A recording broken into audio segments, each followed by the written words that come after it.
फ्लाईओभरबाट हाम फालेकी गृहिणी गम्भीर अवस्थामा मेडिकल कलेज अस्पतालमा भर्ना। बिहिबार दिउँसो सिलगढीसँग जोडिएको काम्रानगरी क्षेत्रमा ठूलो दुर्घटना भएको छ।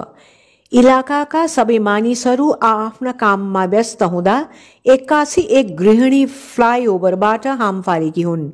घटना बिहिबार उत्तर कन्या नजिकै काम्रानगरी फ्लाईओभरमा भएको हो। दिउँसो 3 बजेतिर एक महिला अचानक फ्लाईओभरबाट तल खसेको बताइएको छ। गम्भीर अवस्थामा उनलाई उपचारका लागि उत्तर बंगाल मेडिकल कलेज अस्पताल लगिएको थियो। फ्लाईओभरमा श्रीमान श्रीमती बीच झगडा भएको स्थानीय मानिसले बताएका छन्। यही कारण श्रीमतीले फ्लाईओभरबाट हाम फालेकी हुन्। एनजीपी प्रहरी चौकीले घटनाको वास्तविक अनुसन्धान सुरु गरेको छ।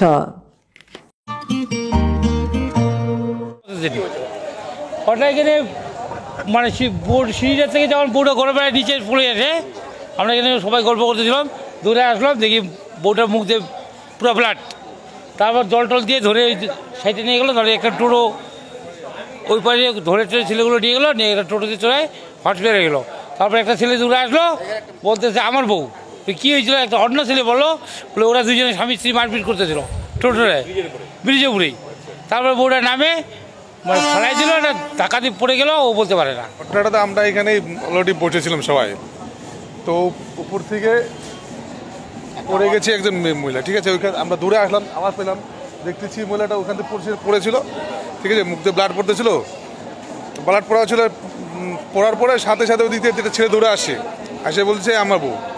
উপরে কী করছে আমরা জানি না, কিন্তু উপর থেকে ঝাঁপ দিচ্ছে তারা। ওদেরকে আমরা বললাম তোমরা নিয়ে যাও, নিয়ে গেছে। তারপরে না না বাড়ি জানি না, আমরা চিনিও না। না